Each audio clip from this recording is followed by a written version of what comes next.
Hello, my name is Eric Battle, and I am an illustrator here who lives here in Philadelphia, and I have the distinct pleasure of welcoming you to the African American Museum in Philadelphia. We are celebrating the 6th day of Kwanzaa, which is Kuumba, which stands for creativity. And I'm going to be sharing my creative process with you, and I hope that you will be inspired and work along with me as we create alter egos for the new year. Today's event is inspired by Renee Stout's Hoodoo Assassins series, which you can find in the museum's art gallery. Let me tell you a little bit more about myself before we get started. Like I said, I grew up here in Philadelphia. I'm an illustrator, and I graduated from the University of the Arts here in Philadelphia. Since graduating, I have been working in the comic book industry for the past almost, let's say 25 years or so. And I've worked with most of the major comic book publishers, comic book publishers such as Marvel Comics, DC Comics, Dark Horse, Aspen Entertainment, things like that. But today we're going to be crafting superhero alter egos of ourselves, and I'm going to take you through my creative process in creating a character and a storyline for your character, and I hope you'll join me. In creating a character, I have templates here that will be available to you on the African American Museum's website, so that you can join me in crafting your superhero alter ego. Part of creating a superhero alter ego is deciding on who your character is, what your character stands for, what are your character's motivations. Is your character a superhero? Your character could be a supervillain. Your character doesn't even really have to be human. It could be an anthropomorphic creature, such as this creature here. On the table, you'll see various examples of some of the work that I've done over the years. Over here, I've worked on Godzilla, which again, Godzilla is a major character that's not human. I've worked with DC Comics on the Waller vs. Wildstorm series. I've worked with George R. Martin.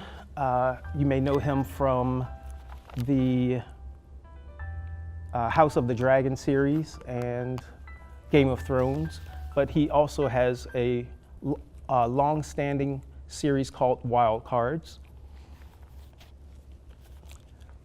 Some of the work in this particular publication, and I brought a portfolio of also brought a portfolio of work.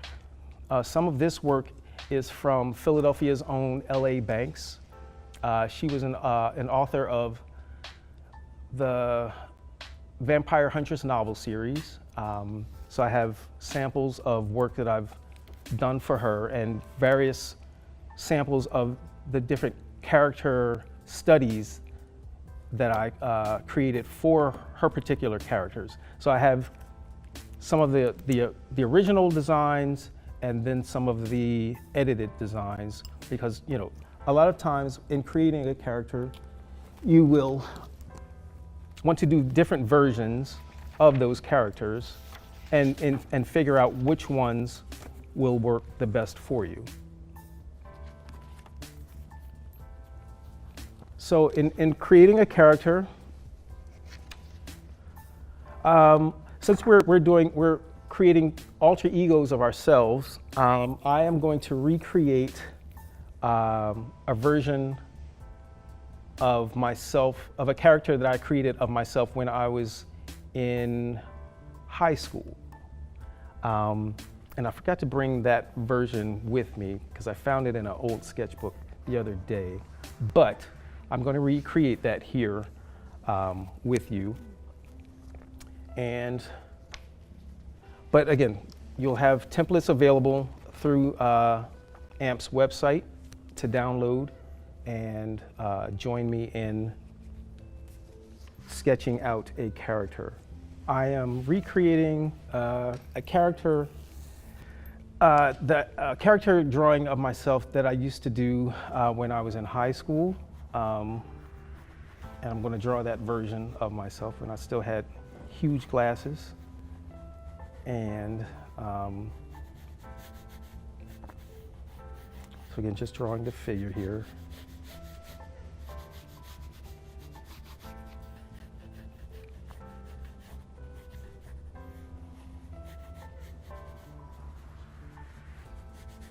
You determine how your character is outfitted, whether they're wearing a costume, whether they're wearing a cape, whether they're wearing everyday clothing. Again, what embodies the spirit of your character? Again, is your character human?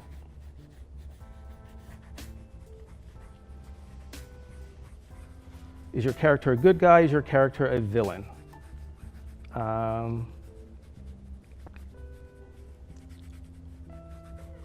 What does your character stand for? So some of the drawings that you see here are characters from some of my other projects. All of these characters here, and I'm wearing a shirt with this character's image on here.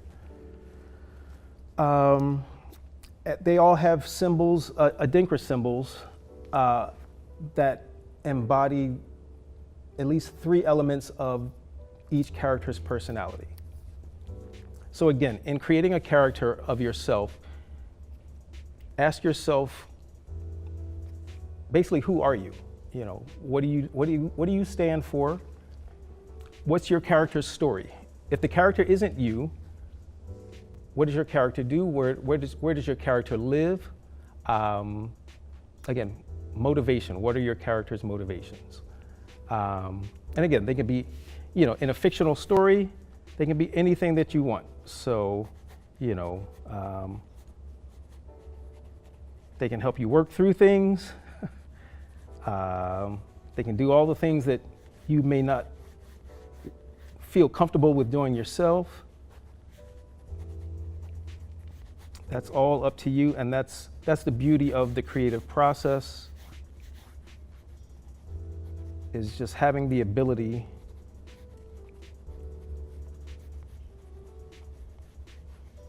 to make, envision, have your work, your imagination work for you, and turn it into something tangible. So right now, again, I am sketching out just the figure work, and I'm using a non-photo blue pencil. I still, a lot of artists have gone digital, but I'm still, I guess, considered old school because I like materials that don't break down when you don't, when you need them the most. I like the simple materials of pencil and paper.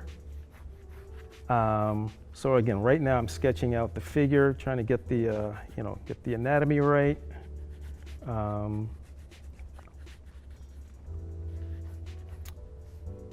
And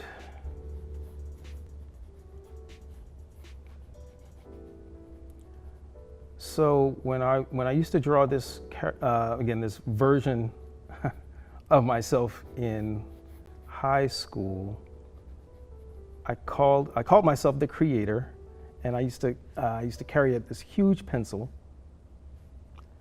because that was again, that's what I still use to this day.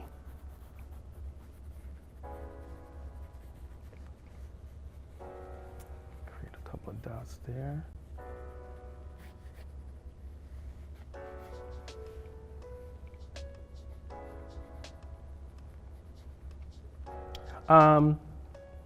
In terms of the design of your character, again, you can decide on whether your character is wearing everyday clothing or a costume, armor,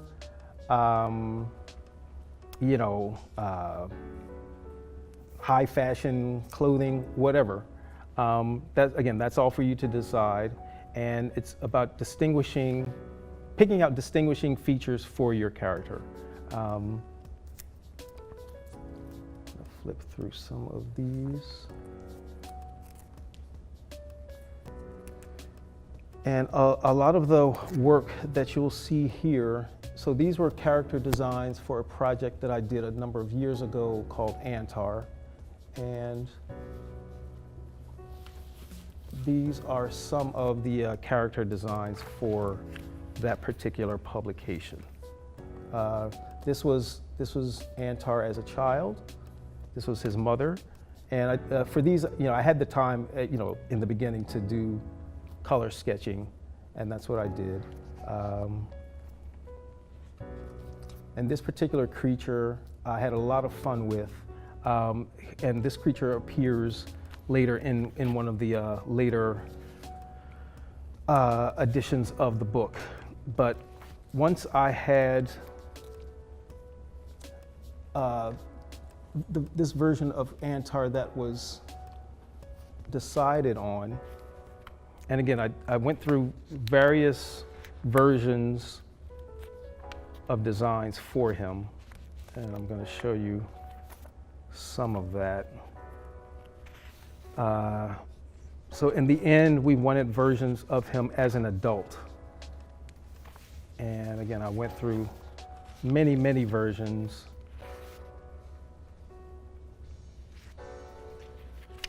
Before we decided on what the final version was going to look like. And so this is one of the earlier sketches also. Should I hold this up?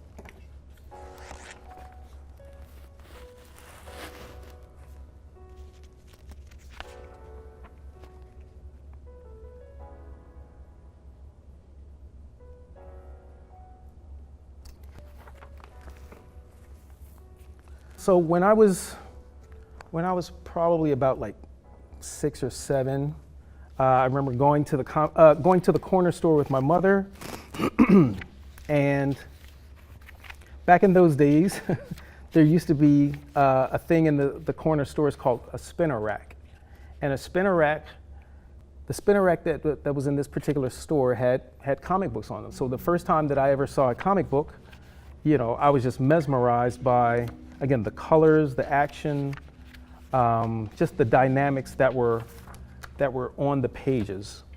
And from there, you know, my mom, she brought me a couple of comic books, and I just became pretty much obsessed with like trying to figure out how these things were created. And so that sparked my interest in drawing. And my mother noticed that, you know, when my sisters and, you know, my friends were all outside, I was basically in my own little world, drawing. And so she helped foster that, and she would bring me reams of paper. And to me, just a ream of blank paper was like Christmas to me. So, you know, I would just spend countless hours drawing and, you know, again, figuring out anatomy, figuring out perspective. And, you know, at first, you know, I used to copy the drawings that I saw in the books. But I guess my interest in that only lasted but so long, because I wanted to start creating my own versions of characters, you know, creating my own characters. So again, I'm still pulling out all of the different versions of this particular character that we went through. Some of these are going to overlap and all that kind of stuff, but again, just wanted to see that, you know, it's not it can be a process, and the good thing about that is sometimes you'll end up, the more you stretch yourself, you'll end up with things that go far beyond what your initial idea may have been. To me, that's always the challenge, and that's the part of the challenge that I love, is stretching myself, surprising myself. I want to draw stuff that if I saw it on a bookshelf and I didn't know who created it, I would want to buy it. So I am always looking to surprise myself, and again, stretch my imagination beyond what may initially come to mind. This all relates to, again, the principle of Kuumba, because your creativity is limitless. It's only limited by your imagination. And I see inspiration in everything. When I'm walking down the street, if you hear like snippets of conversation, that can spark an idea. If you're on the train, if you're driving somewhere and you see, something happening in the background, again, anything can spark inspiration because, and especially if you're open and you're paying attention to your surroundings.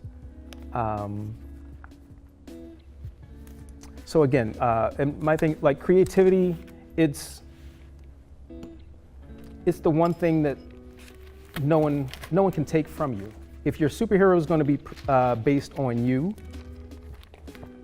you know yourself. You may be getting to know yourself. And one of the ways to do that is ask yourself questions like, again, who am I? What do I like? What don't I like? How do those things manifest in my life? How do you see yourself?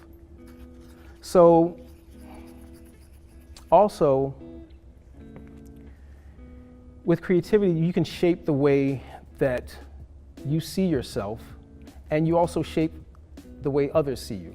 And that's the power of media. When you can control your image and how you're seen, that's power. So there's power in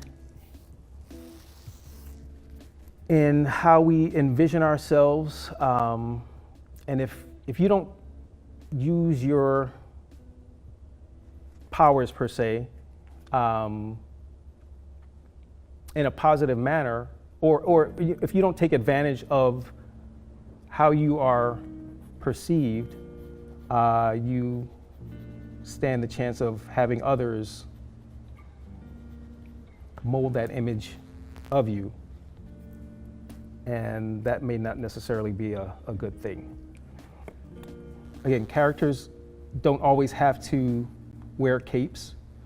One of the projects that I worked on in the past couple of years was called BLAM, Black Lives Always Mattered. This is the graphic novel. I art directed and curated and art directed this graphic novel for Temple University. Again, the title is BLAM, Black Lives Always Mattered, Hidden African American Philadelphia of the 20th Century. It features illustrated profiles of 14 African Americans who had a major impact on the city of Philadelphia. The purpose of BLAM was to show that everyday people, ordinary people can do extraordinary things. So again, you don't have to wear a cape to be a hero. The book features profiles of people like Cecil B. Moore, W.E.B. Du Bois, Ethel Allen, Alan Locke. And so illustrating some of these profiles for me was a learning process. I'll speak on Alan Locke's profile in particular. So as a child, I attended the Alan Locke School that's in West Philadelphia. only went there for kindergarten. But, you know, ever since then, the name Alan Locke, I just associated that with the school in West Philadelphia. But having to do research on him for this particular book, he became more than just a name. You know, I found out that he was the father of the Harlem Renaissance. And again, just like, you know, he became more than a name to me, just like, say, like Cecil B. Moore. You know, a lot of people who live here in Philadelphia they'll recognize the name Cecil B. Moore Avenue, but, you know, to find out who he was, what he did, and why the events of his life garnered him being worthy of being profiled in a book. So again, you know, everybody can be a hero, and again, it's your decisions and your actions will determine basically how your story is going to be told. But you have a hand in shaping how your story is going to be told. And it's just recognizing that you do have that power in your hands. I always look at my, I guess, artistic pursuits and ability as my superpower, because I like being able to take an idea and turning it into something tangible. Anyway, I'm gonna keep drawing here.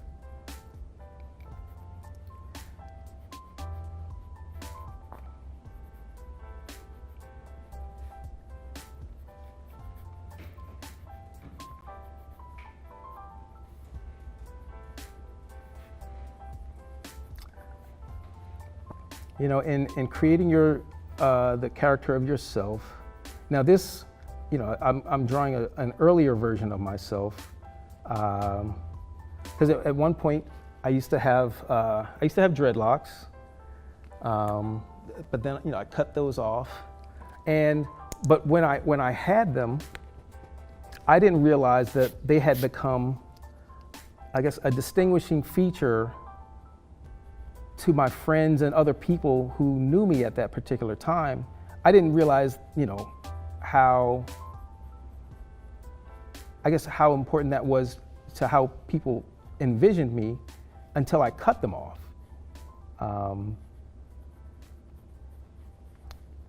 And I remember the day that I cut them off, I was heading to New York, and walking down 52nd Street here in Philadelphia, though, I was walking towards the train, the L train, and a brother stopped me. He was a vendor on 52nd Street, and he said, hey, brother, he came over, like, he had a real concerned look on his face, and he was like, hey, I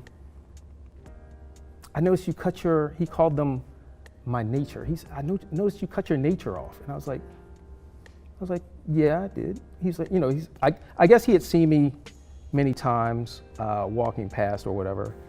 And he asked me if everything was okay. And I was like, yeah, sure, everything's fine. He said, well, why'd you cut your nature off? And I was like, it was just time to do it. And he got offended. And it was just curious to me that, you know, again, the way we carry ourselves, you know, our hairstyles, our styles of clothing, those all become identifiers to people. But those things can change. You know, they can change because, you know, either you outgrow something or, you know, your sense of style changes, whatever.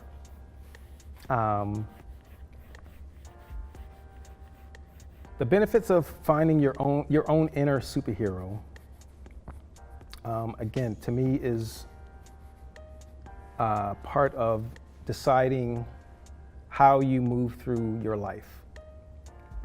Um, you know, we all have to make decisions daily on all sorts of things. You know, all of the things that we're going to be confronted with in life. You know, you're going to have to make good decisions or bad decisions that are going to shape the course of your life and possibly others, you know, others around you.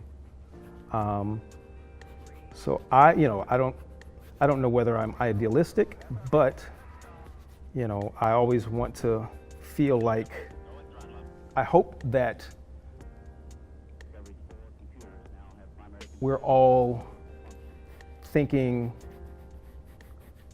of moving through the time that we have on this planet in a positive way. You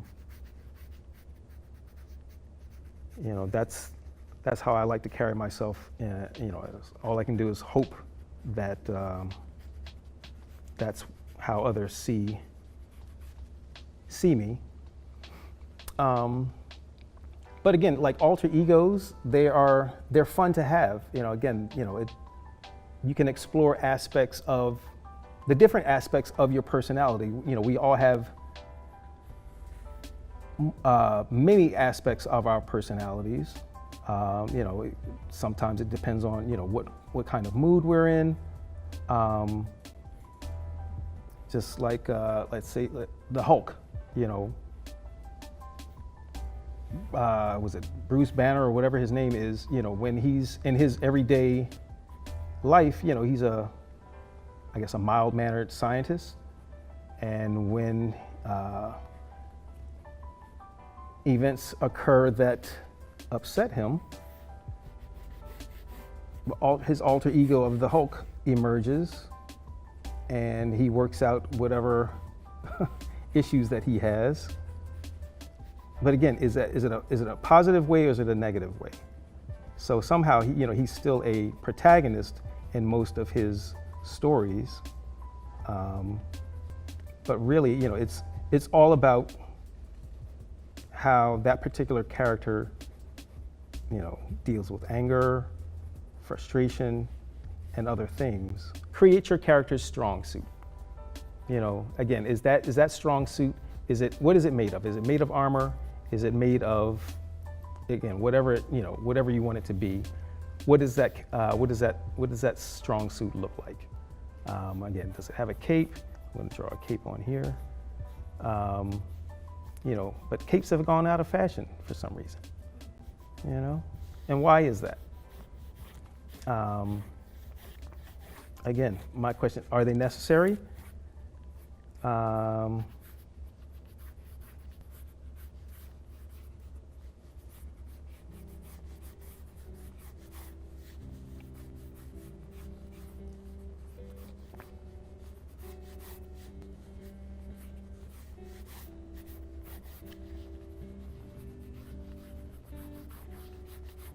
Find whatever excites you, work towards that, recognize that it's not going to be easy at all. I absolutely love what I do. It's a lot of hard work, a lot of hours, a lot of sleepless nights in terms of, you know, I'm like, even this morning, I didn't lay down to go to sleep until 7 a.m. Because I was working on a project that, you know, unfortunately I can't talk about it right now, but I'm, you know, you want to be passionate about whatever you do, so that it doesn't feel like work. And even if it does feel like work, it's work that you want to do. You know, again, I am always looking. I get excited by ideas. I get excited about books. So, you know, that I found a way to combine all of my interests keeps me motivated all the time. I've been accused of being a workaholic, but again, I thoroughly enjoy what I do.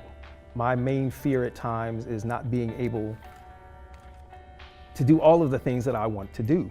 But again, just the idea of what some of those things are keeps me excited and motivated. Once you've created your character, you know, you flesh it out as much as you can, and you know, each stage should lead into what, you know, ask yourself, what's the next stage for what's the evolution of your character? What's the evolution, how does it fit into the evolution of your storyline? And you know, again, what's going to be the story that you create with your particular character? You know, I hope that that you're drawing along with me, and I'm excited to see what kind of creations you come up with when this is all over, and I hope that you will share your creative process with me and the other viewers at the African American Museum's website in the new year. Again, we're celebrating Kuumba, creativity, and I'm excited for 2024. And I hope we can all catch up soon to show one another what we've done. Okay. So again, this was an earlier version of myself as a character that I used to draw when I was in high school, and so I drew myself still in that way, you know, glasses and everything. But again, I used to draw myself with this huge pencil, and I called myself the creator. And again, you know, to this day, I still work with, you know, my pencil. My pencil is always in motion. So like, you know, at the times when I can't go out dancing, I keep the pencil dancing across the page.